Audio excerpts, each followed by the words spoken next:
Hallo Metalheads, ich bin Julia von Thrash Boom Bang und heute bin ich hier mit Mish und Mario von Feradur. Hallo. What up? Ja, am 30.04. erscheint eure neue EP Paracosm und natürlich fragen wir uns jetzt alle, ob ihr uns da mal einen Einblick geben könntet über den Entstehungsprozess, ja, was ihr euch da so gedacht habt, was dem Ganzen zugrunde liegt. Erzählt doch einfach mal. Ja, also erstmal cool, dass wir hier sein dürfen. Ja, vielen Dank dafür. Hallo, liebe Zuschauer. Hallo. Und ja, zu der EP, genau, Paracosm heißt das Ding. Nach dem letzten Album haben wir, beziehungsweise nach dem letzten Album haben wir ja so ein bisschen, so ein bisschen Bammel gekriegt, dass wir jetzt wieder ewig brauchen werden, weil zwischen dem ersten und dem zweiten, also dem Legion und Epimetheus, waren 4 Jahre. Und das war so ein bisschen, hat uns etwas bange gemacht. Und deswegen wollten wir jetzt ein kleineres Projekt erstmal angehen, ein bisschen weniger Aufriss machen und unsere ganzen Ideen, die halt noch so bruchstückartig übrig waren von der Platte davor, oder was heißt übrig, aber halt einfach nicht fertig geworden waren für die Platte davor, zusammenpacken. Und haben den ganzen Kram halt zu einer EP zusammengebaut, um halt wirklich auch Qualität, 5 Songs, nicht 11 Songs, zu haben. Also Qualität vor Quantität war einfach das Motto. Ja, eine sehr coole EP übrigens, wenn ich das sagen darf. Vielen lieben Dank. Arigato, gozaimasu. Das war japanisch. Das war japanisch, das stimmt. Ich kann japanisch, by the way. Aber nur die 3 Sätze, ich weiß noch nicht mal, wie viele Wörter ich gerade gesagt habe. 4, glaube ich. 4? Also. Arigato ist 1. So weit kann ich zählen. Ich mache nachher nochmal Slow Motion und dann zähle ich nochmal durch und mit Google Translate. Genau. Ich glaube, da gibt es mittlerweile ganz gute Algorithmen für. Ja.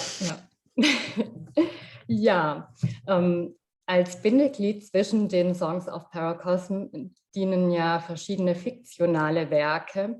Könnt ihr ein bisschen was dazu erzählen, warum ihr genau die ausgesucht habt, die ihr ausgesucht habt und welche Bedeutung die für euch haben? Ja, das ist eine gute Frage. Wir haben, die haben einfach eine gewisse emotionale Resonanz, wenn man so will, gehabt. Ne? Also man hat sich das angeschaut. Also ich persönlich habe sie mir angeschaut und war halt sofort irgendwie davon überzeugt, dass das ein gutes Rohmaterial ist, quasi um es zu formen, eine Idee, die dann halt auch für Feradur passt. Also im Fall von jetzt zum Beispiel dem 3. Song ist es, glaube ich, Saviors. Der ist inspiriert von einem alten Akira Kurosawa-Schinken. Ne? Das ist 50er Jahre, also mega oller Film. Noch ältere Geschichte über irgendwelche Samurai im finsteren Mittelalter. Aber trotzdem ist die Geschichte so gut erzählt und auf eine Art dargestellt, dass die halt lesbar bleibt, so in heutigen Zeiten immer noch. Also es ist immer noch aktuell. Menschen sind immer noch so drauf, wie in diesem Film dargestellt. Und das fand ich eben cool, wollte ich auch weiter verarbeiten. Also, Ja, und wir haben auch gemerkt, dass eben Geschichten und Kunst und Fabeln und Musik, alles, ne, alles, was die Menschen an Kultur gut erschaffen, das kommt immer besser bei Menschen an, als jetzt knallharte Fakten oder Geschichtsunterricht. Ich war eine mega Niet in Geschichte, weil ich mir nichts darunter vorstellen konnte. Und es immer nur um Geschichte ging aus anderen Ländern, irgendwelche Könige, was mir schnurzpiep egal war. Aber wenn das in eine Geschichte verpackt ist, und ich glaube, das ist nicht nur für mich so, dann kommt so eine Moral oder irgendwie eine Message, kommt dann einfach besser rüber, weil du quasi, auch wie Mario sagt, wenn das immer noch einen aktuellen Bezug hat, siehst du, also hast du als Zuschauer oder als Zuhörer den Komfort, in der Couch zu sitzen und das für dich ausfechten zu lassen. Und ich glaube, dadurch tritt es auch näher an die Leute, eben so Geschichten einfach Geschichten zu erzählen, wie Märchen. Ne? Früher wollte man nicht, dass die Kinder in den Wald gehen, hat man den Rotkäppchen erzählt, um denen ein bisschen Angst zu machen. So. Aber das kommt besser an, wie denen jetzt zu sagen, wieso der Wolf gefährlich ist und seine Zähne sind so lang, das ist langweilig. Das heißt, ihr handhabt es demokratisch bei Feradur und bringt alle Ideen ein oder seid ihr die Haupt... Ja, wenn sie passen. Es ist schwer, also manchmal ist ein Song halt einfach fertig, ne? Oder ist das Baby von jemandem. Also jetzt im Beispiel von Paracosm, also da hatten wir den letzten Song, hatte ich glaube ich eigentlich schon für die Legion fertig, also in einer anderen Form, aber den habe ich dann den Jungs gezeigt und dann waren die so, nee, das ist furchtbar, schäm dich, machen wir nicht, voll doof. Und ich war so, nein, ich gebe ihn nicht auf und habe halt den Defibrillator rausgeholt, den Patient auf den Tisch gelegt und drastische Maßnahmen angewendet. Und dann klang der irgendwann so, wie er am Schluss da klang. Einfach durch den Einfluss der Jungs. Aber im Prinzip saß ich einfach daheim am Laptop mit einem Groll, ja. Und dann gab es aber auch einen Song wie jetzt zum Beispiel Midas war sehr kollaborativ. Da hat jeder seinen Senf zu allen möglichen Aspekten von dem Song abgegeben, von den Lyrics übers Arrangement, zu den Riffs, zum Sound, zum Ablauf, alles. Also es variiert. Machen das, wie es natürlich kommt. Teils diktatorisch und teils demokratisch.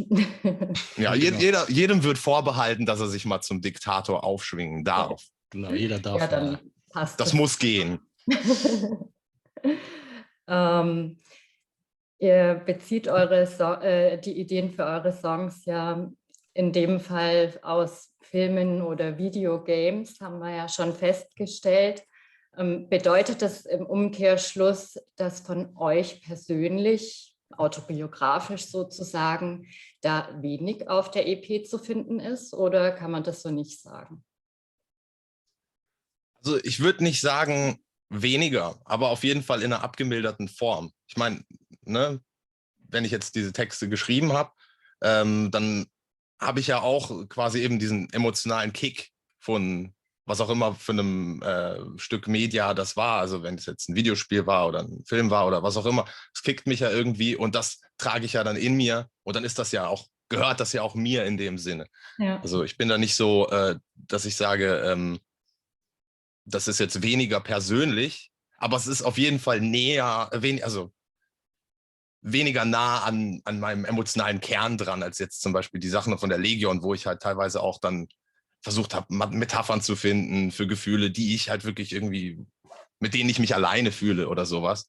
Ja. Und dann das Ganze aus mir heraus irgendwie kam oder so. Aber ja, weiß nicht, da hattest du ja auch gemeint irgendwie. Also bei Legion haben wir definitiv so, ne, wie du meinst, der of Greater Deeds ist so der ultimative Fera-Durchschrei über die Absurdität der Welt.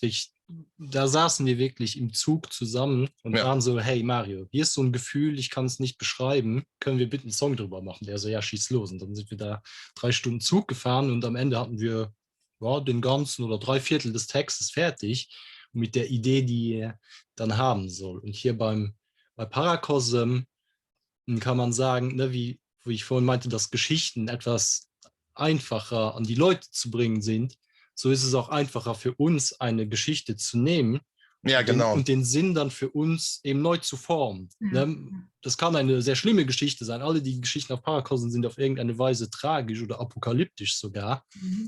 Aber Ja, wir hatten so den Komfort. So, das ist ein schönes Kunstwerk, lass das mal noch erheben oder variieren und wir nehmen uns das jetzt und machen was Neues daraus. Und das war wirklich, es war gechillt, wie soll man sagen. Ja, man hat mehr die Vogelperspektive, man ist weiter von dem Werk entfernt und kann dann vielleicht ein bisschen objektiver beurteilen, worüber man da singt oder wie das jetzt rüberkommen soll oder so, weil man auch schon eine Referenz hat. Ne? Man hat ja im Fall von Tetsuo the Iron Man oder so, hat man halt wirklich einen kompromisslos brutalen, krassen Film, der einem halt klar macht, worum es hier geht, einfach emotional, physisch fast schon. Also ich habe eine körperliche Reaktion auf diesen Film gehabt. Du spürst ja das Metall aus dir wachsen. Ja, also. Zu hören ist so, ja, cooler Song. Ja, genau. Aber eben, ich habe mich jetzt nicht in einen Cyborg verwandelt, um den Film zu schreiben. Jetzt klaue ich Leuten die Credits. den Text mal. Fangen wir da mal an. Ja, von daher ist es dann ja doch wieder euer Thema sozusagen und nah an euch, weil ihr die Themen ja trotzdem aussucht und schaut, ob sie euch ansprechen, ob da irgendwas passiert. Ne? Genau. Ja, genau. Ja. Okay, ja, ihr habt ja mit Jens Bogren zusammengearbeitet, in der Metal-Szene ziemlich bekannt. Ich habe damals, als Amorphis mit ihm zusammengearbeitet haben, gelesen, dass er die Band unheimlich weitergebracht hat. Also haben Sie von sich selber gesagt. Wie war das denn bei euch? Könnt ihr das auch sagen? Wie war so der Aufnahmeprozess? Also der Aufnahmeprozess, der war ja quasi in unserer Hand. Das haben wir. Genau, da hatte der ja an sich erstmal nichts mit zu tun. Genau, der kam jetzt später auf den Schirm. Also Aufnahmeprozess hat begonnen 2019 im Dezember mit den Drums. Dann bis in Frühjahr, Sommer kamen dann Gitarren und Bass. Fritschoff hat auch ganz brav allein in Hamburg ohne großes Audiowissen diese Spuren tiptop aufgenommen. Applaus dafür nochmal. Genau, Fritschoff ist der coolste, Horns ab. So, und genau, dann gen Herbst, wo dann der Mix sich verfestigt hat und alle Vocal Takes gemacht waren, haben wir gesagt, so, wer mastert denn jetzt unser gutes Stück, unser bestes Stück? Genau, und das war dann einfach über Mail. Also wir haben den angeschrieben, der hat eine Homepage, fascinationstreet.se, glaube ich, so eine Fascination Street Studios, wo auch Toni Lindgren arbeitet. An den sind wir dann zuerst gekommen. Der hat auch extrem viel gemacht. Wenn man das in Discogs eingibt, Toni Lindgren, auch kein Kind von Traurigkeit, super Typ. Genau, und wir haben dann quasi so eine Art halben Mastering, halben Guru-Prozess mit ihm angefangen. Haben ihm halt gesagt, hier, schau mal, das sind unsere Mixes. Wir haben das jetzt alles so gut, wie wir es kriegen können. Ja? Wir haben ein halbes Jahr an allen Details rumgefrickelt. Besser wird's nicht, sonst drehen wir durch. Hier, was fehlt noch? Und dann meinte er halt, ja, keine Ahnung, die Mitten auf den Leadgitarren sind etwas hart. Kannst du da bei der und der Frequenz dies und jenes machen? Also relativ speziell technisch uns da einfach gesagt, hey, schau mal, der Handgriff, dann läuft das. Hat uns aber tatsächlich Komplimente gemacht, hat gesagt, ja, das klingt alles gut balanciert, also mischen können wir wohl. Yeah. Und dann hatten wir auch, es ging echt recht flott so, ne? Wie lange war das? Eben im Herbst hatten wir die Revision angegangen, dann haben wir eben, glaube ich, 2 oder 3 Mix-Revisionen gemacht. Und das Master hatten wir dann, übrigens, das war das beste Neujahrsgeschenk an Silvester. Ne, da waren wir schön gemeinsam am Feiern. Und das hat uns natürlich fröhlich den Start ins neue Jahr versüßt. Ja. Richtig gute Nachrichten waren das. Ja, total perfekt. Nee, ist auch geil geworden. Also eiskalter Profi, hat die Hälfte unserer Lieblingsplatten gemacht. Das war auch einfach eine obvious Wahl. Das musste sein, ja, dass wir früher oder später mal bei dem landen, ob es jetzt zum Recorden, Mastern oder einen Kaffee trinken ist. Ja. Hauptsache irgendwas. Ja, genau. Okay. Jetzt habe ich natürlich noch eine riesige Bildungslücke, was Luxemburg und Metal angeht, muss ich gestehen. Helft mir da doch mal weiter. Wie ist es denn in Luxemburg um die Metal-Szene bestellt? Ja, momentan steht sie still, genau wie die Metal-Szene überall, würde ich sagen. Ja. Im Sinne von, ja, Gigs gehen nicht und ich habe schon lange niemanden mehr aus einer anderen Band so persönlich getroffen und mit ihm ein Bier getrunken und irgendwelche Schandtaten ausgeheckt. Aber tendenziell kann man sagen, die Szene existiert und sie ist aber sehr klein, aber ich würde auch sagen sehr fein, weil irgendwie die Bands, die Lust haben und die auch gut sind, die bleiben dann auch dran irgendwie. Gibt es auch ein paar.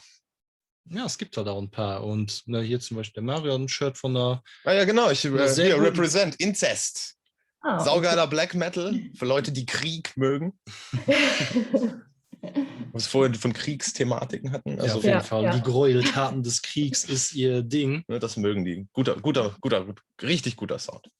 Genau, die klingen halt so richtig. Das ist so die Black Metal Band, würde ich sagen. Die moderne Black Metal Band aus Luxemburg. So insgesamt, die Szene hat viele kleine, feine Sachen. Und einen besonderen Shoutout an die Band Fusion Bomb. Das sind junge Trash Boys, die haben es geschafft, vor, wann war es, einem Monat oder so ungefähr, haben die ein Konzert hingekriegt in einer großen Halle. Die Rockhall gleich, ja. Ja, die Rockhall. Und die haben das halt so gedacht, es war halt 100% Corona-konform, zumindest nach den gesetzten Regeln mit Bestuhlung und Masken und Abstand und ein Konzert in der Halle. Cool. Überhaupt mal, Ja. so seit einem Jahr oder 1,5. Und das ist halt, finde ich, sollte man einfach mal nennen und loben, dass sie es gemacht haben. Es sind ja viele Leute, die sich beschwert haben, so, ja, Konzert, aber ich will schon jemanden auf die Fresse hauen in der Moshpit und Bier über meinen Kopf geschüttet kriegen, sonst ist das ja nichts. Da denke ich mir, ja, das ist schlechter Wille und dir geht's zu gut, aber ich finde, es ist cool, dass es überhaupt geklappt hat, weil das ist ja jetzt immer so, ne, mit Clubsterben wird durch Corona ja nur noch auch beschleunigt. Und hier ist es ja sogar noch eine staatliche Veranstaltung gewesen. Ne? Das heißt, Ja, das muss man. Glück. Bei dem Café wäre es nicht gegangen. Es war halt schon in der großen Halle. Und ja, aber Ja, es ist passiert. Ich finde, das sollte einfach unterstrichen werden. Finde ich cool, Ja, dass die Jungs es eben toll. gebacken gekriegt haben. Das kann man auf jeden Fall rausheben, dass der Staat sich so ein bisschen mehr um die Kultur kümmert in Luxemburg. Da wird auch auf jeden Fall auch eine Menge Aktivismus dann begünstigt, sagen wir mal. Da geht viel über die Grenzen nach Belgien, nach Frankreich, nach Holland auch, eben hier in Deutschland. Trier ist auch ein kleiner Hotspot, gehört quasi auch so halb zur Luxemburger Szene. Ich bin immer super nett behandelt worden. Die Leute sind cool, die Locations sind fein. Man hat da wenig wirklich runtergekommene Bruchbuden, coolerweise. Und ja, um einfach noch ein paar Bands zu droppen. Fusion Bomb, wie gesagt, Scarred, geiler Melodeath, Miles to Perdition, Desdemonia, unsere Melodeath Dads, unsere spirituellen Väter. Super Jungs. Mutiny on the Bounty ist jetzt nicht direkt Metal, aber die hatten Math Rock, ja, so einen Einfluss. Dem entnehme ich jetzt also, dass Metal machen in Luxemburg eigentlich recht leicht ist, sofern Musik machen leicht sein kann. Also es werden einem keine größeren Steine in den Weg gelegt, so meine ich das. Nee, man hat Support, man hat eine Szene, man hat auf jeden Fall auch Publikum. Das läuft. Ja, cool. Ja, wir haben ja schon so ein bisschen drüber gesprochen, eigentlich schon ein bisschen viel, aber vielleicht wollt ihr... Ist ja auch kein kleines Thema. Ja, vielleicht wollt ihr trotzdem noch ein bisschen was dazu sagen, wie diese ganze Corona-Sache euch denn als Band beeinflusst hat. Ja, wir haben halt nicht sehr viel geprobt seit so einem Jahr oder so. Also alle zusammen. Wir haben schon jeweils ein bisschen gedudelt und was auch immer.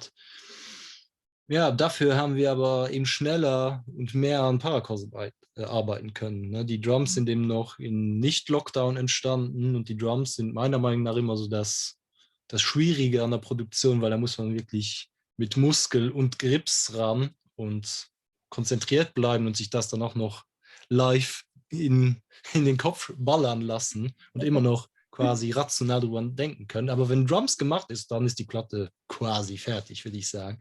Okay. Und, auf Kurs. Genau, müsste mal auf Kurs, nicht fertig, das wäre übertrieben. Genau, aber in dem Sinn hatten wir viel Zeit, um dann, machen wir Gitarren daheim, Gesang daheim, alles, wie wir es wollen. Der Fritschoff bei sich daheim. Ja, und mir nichts, dir nichts, ist man auf einmal auch noch ein Content Creator, weil man dann noch Photoshop lernt oder Premiere Pro oder der Fritschoff hat einfach mal den Spotify Canvas mit so einer Adobe-Kopie. Mit GIMP, glaube ich. Der hat das mit GIMP gemacht. Das ist ja was anderes, aber es ist halt sowas wie After Effects, aber die GIMP-Variante davon. Also die Free Licensed, ja, okay. Genau, und der hat sich geärgert und war so, Fritsch, du kannst es schaffen. Und dann hat er das gemacht. Das heißt, wenn die Platte zum Beispiel auf Spotify kommt und ihr seht da so das Bild wackeln, das war der Fritschoff, hat er sich ganz alleine über eine Woche oder 2 angeeignet und einfach gemacht. Er war so, hey, ich probiere das jetzt, cooler Scheiß. Oder der einfach sagt, hier, ich pixel mal das Cover in Pixelart, weil ich jetzt Lust darauf habe, Pixelart zu machen. Oder der Misch, unser Drummer, der irgendwie alle 3 Monate ein neues Musikgenre entdeckt und davon eine Platte daraus macht und so, die dann droppt, ohne dass wer es merkt. Ja. Es sprudelt so ein bisschen irgendwas aus wem raus. Aus jedem Loch kommt irgendwas. Dann doch noch. Vielleicht wegen Corona, weil man denkt, ja, ich will nicht versauern hier.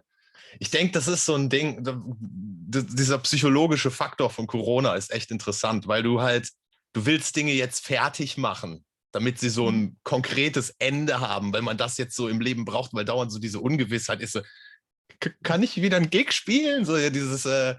darf ich rausgehen? Darf ich meiner Mutter die Hand geben? Ich weiß nicht, nee, so, alle möglichen Sachen sind auf einmal so in Frage gestellt.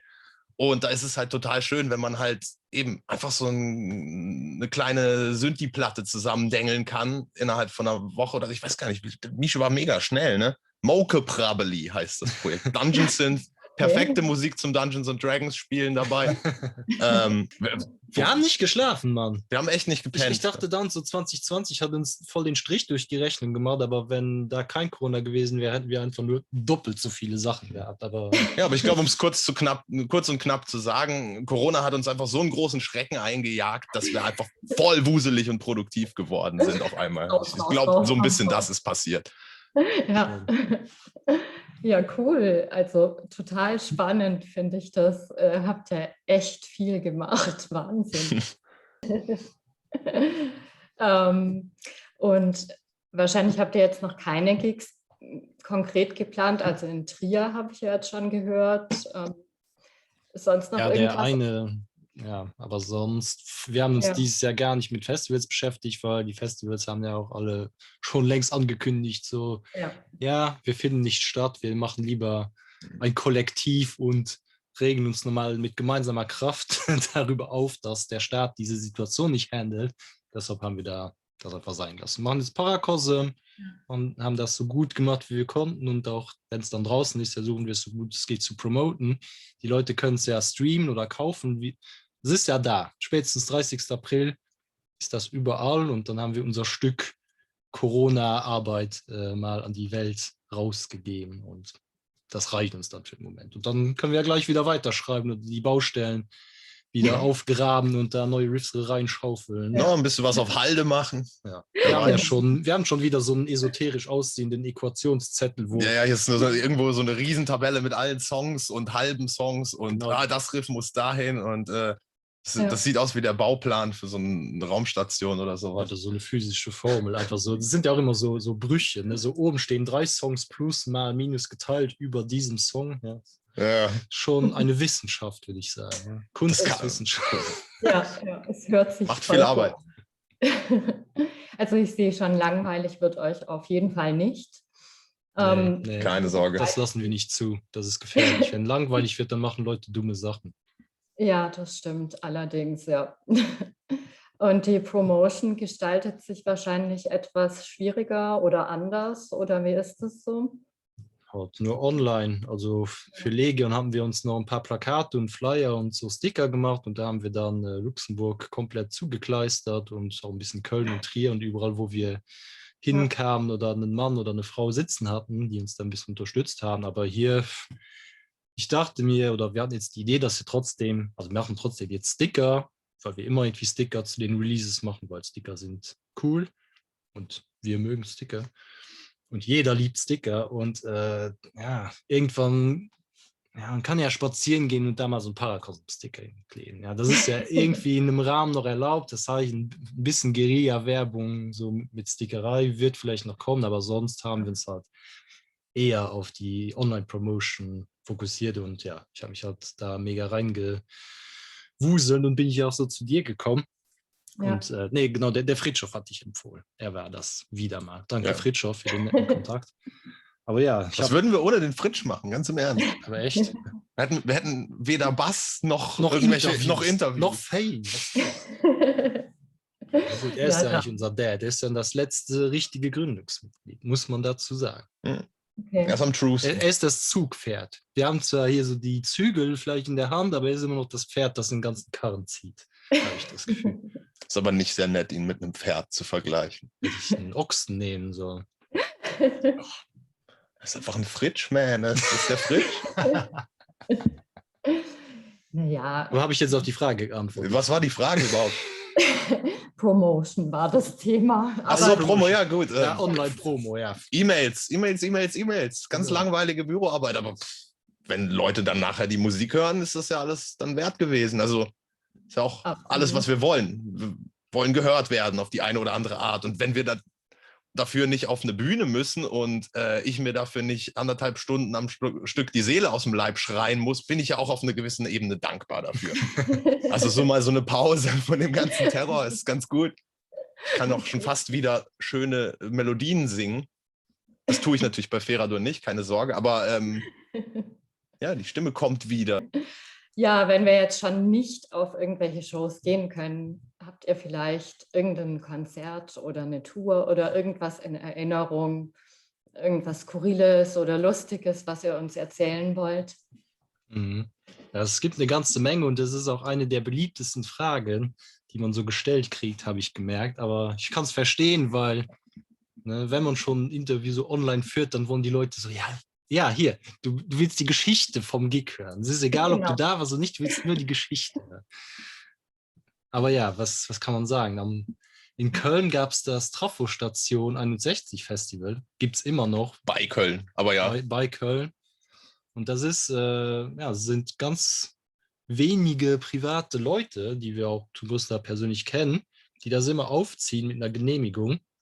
Und das ist halt so, das ist schon fast gruselig. Das ist halt so heimlich und da sind auch Familien mit Babys und Kindern da und da läuft jede Art Musik, wirklich alles. Also Ja. einfach alles im Umkreis von Köln, so und so weit.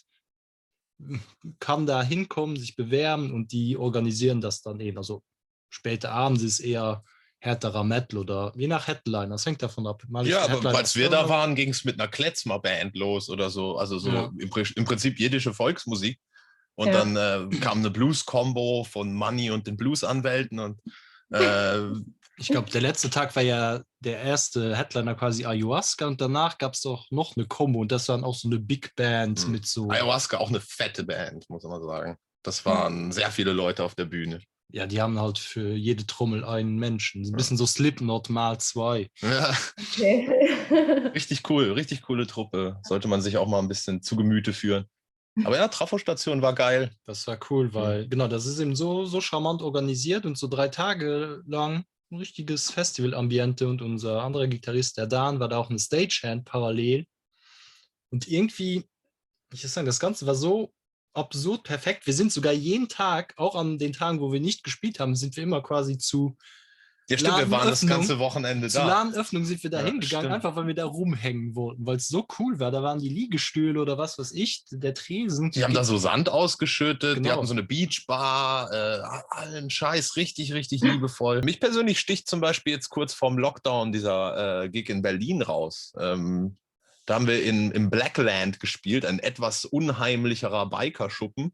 Viel Black Metal, alles schwarz natürlich. Überall Alien-Predator-Figuren und Freddy Krüger-Maske. Und Totenköpfe und alles mögliche. Also das war wirklich einer der metalsten Läden, in denen wir bisher gespielt haben. Das war sau cool.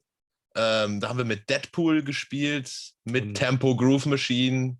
Die haben alles planiert. Und Mitherine, die auch im ähnlichen Style unterwegs sind wie wir, würde ich sagen. Ja, so ein bisschen so epischer, anpaganisierter, piratischer Melodie. Ja, die können so richtig krass Leadgitarre. Ja, die waren mehr so, wirklich, hattest so Lust, das Deck zu schrubben, aber nicht so Ailstone-Style, sondern mehr so, ja, so ein bisschen mehr so Sabaton-Style, aber minus den Krieg. Und mehr Gebrüll. Ja. Okay. Ja. Aber ja, das war geil. Vor allem Gruß an Candy, falls er zuschaut, vom Blackland. Guter Typ. Wir schicken dem das. Hat uns einen riesen Eimer Pfeffi im Backstage hingestellt. Also ich glaube, die größte Pfeffi-Flasche, die ich je gesehen habe. Ja. 5 oder 10 oder 15 Liter. Das war richtig lustig. Da haben wir uns dann auch ein bisschen gehen lassen, wie das so Tradition ist bei uns. Bevor unser Interview jetzt zu einem Ende kommt, habe ich noch 4 kleine Überraschungsfragen. Oh nein. Die ihr mir möglichst spontan beantworten solltet. Seid ihr bereit? Gibt es einen Countdown? Nee, Moment, ich das setz mich. jetzt austeilen. Ich lege einfach los. Hau Live rein. oder Studioaufnahme? Jeder eine oder müssen wir gemeinsam? Jeder Sag darf du. sagen, was er denkt. Live. Studio. Okay. Atmosphäre oder was ist der ausschlaggebende Punkt dafür? Ja. Das ist der Ausschlag. Beim Live-Spielen spielt man halt die Musik. Das ist halt schon cool. Im Studio kann man es sehr gut dokumentieren und das ist auch gut, dass man das da so gut kann. Aber so live kommt das so dann aus einem raus. Oder halt nicht, wenn man ein Bier zu viel getrunken hat. Sagen wir es mal so, live ist zwar ein größerer Kick, aber ich persönlich mag es einfach im Studio, weil ich ein Nervösling bin. Ich bin schon die ganze Zeit auf 180 und im Studio kann ich dann so meine Gedanken ordnen, kann ich meine Ideen ordnen, kann die so zusammenbringen und das ist mir voll viel wert. Also ich verstehe aber auch, wie man total zur Rampensau wird und einfach jeden Tag einen Gig spielen will. Okay, mein erstes Instrument war? Klavier, tatsächlich. Das ist eine witzige Geschichte. Ich habe ich hab Klavier gelernt. Ich bin zu so einem, wir haben damals noch an der Schweizer Grenze gelebt und ich war eben, keine Ahnung, 6 Jahre alt oder so und bin dann immer zu einem Wiener Konservatoriums super Schnösel Klavierlehrer gegangen, der halt in Basel gelebt hat. Und der hatte so Cembalos daheim stehen und war so auf alte Musik und so Zeug.